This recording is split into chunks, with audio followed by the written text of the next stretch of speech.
Bom, Gê, o ministro Alexandre de Moraes, do Supremo Tribunal Federal, afirmou em entrevista ao jornal norte-americano Washington Post, publicada nesta segunda-feira, que não há a menor chance de recuar em suas decisões envolvendo o ex-presidente Jair Bolsonaro e seus aliados.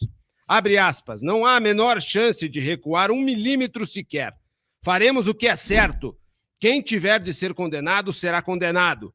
Quem tiver de ser absolvido, será absolvido, declarou Alexandre de Moraes. A Procuradoria-Geral da República denunciou 34 pessoas, das quais 31 já se tornaram réis no STF, incluindo Jair Bolsonaro. O julgamento do chamado Núcleo 1 da denúncia está marcado para setembro. Na entrevista de hoje, Alexandre de Moraes comparou a situação brasileira com a dos Estados Unidos, destacando a fragilidade da democracia nacional. Abre aspas. Entendo que para a cultura americana seja mais difícil compreender a fragilidade da democracia, porque nunca houve um golpe por lá. O Brasil teve 20 anos de ditadura sob Getúlio Vargas, outros 20 anos de ditadura militar e inúmeras tentativas de golpe. Quando você é repetidamente atacado por uma doença, você desenvolve anticorpos e busca uma vacina preventiva. Este é um processo legal, disse o ministro. Alexandre de Moraes também negou que concentre muito poder no STF. Essas falsas narrativas acabaram envenenando a relação entre Brasil e Estados Unidos. Mais de 700 decisões minhas já foram revisadas pelos colegas da corte, afirmou o ministro Alexandre de Moraes.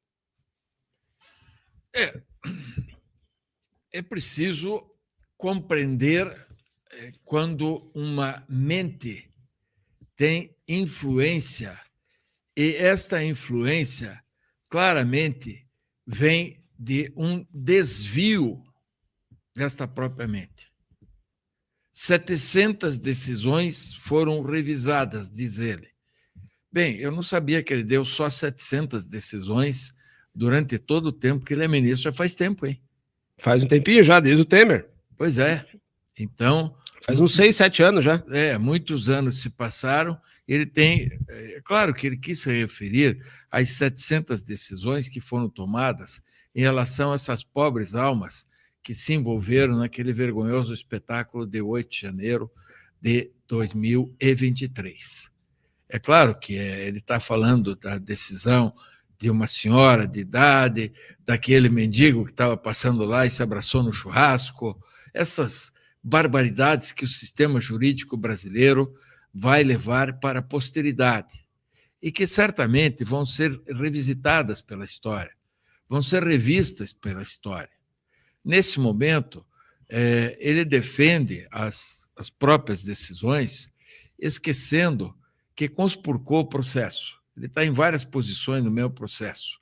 Esses processos são nulos e tornar-se-ão nulos quando a história do Supremo Tribunal Federal for revisitada, quando nós tivermos um governo que não seja refém das decisões desse tribunal e que não seja refém desse momento político que a gente vive, que é um momento político em que uma Corte Suprema faz política.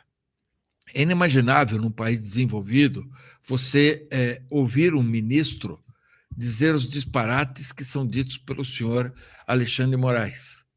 Eu não recuo 1 milímetro.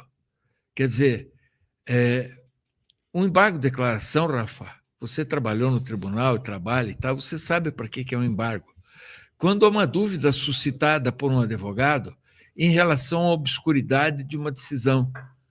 Então, quando ele diz que não recua 1 milímetro, eu pergunto como é que o Lula é presidente da República? Com embargo de declaração, que revisitou uma decisão. E essa decisão não fez recuar 1 milímetro. Deu efeito devolutivo, inclusive, numa decisão. Sabe, que é chamada de embargo infringente. E mudou a decisão. Então, quando o Alexandre de Moraes diz eu não recuo 1 milímetro, ele está espancando a condição de julgador. Porque o julgador pode e deve revisitar suas decisões todas as vezes que o bom senso indicar que ele assim o faça. E ele não é absolutamente o dono da verdade. E não será. E nós, brasileiros, que temos um pingo de vergonha, decência e dignidade, com certeza não aceitaremos que o tribunal mantenha sob açoite a justiça brasileira. Isso haverá de mudar. E vai mudar. Quanto ao fato da lei Magnitsky, eu já disse e vou repetir. A lei Magnitsky não é feita para ser usada no território brasileiro, ela não é uma lei brasileira.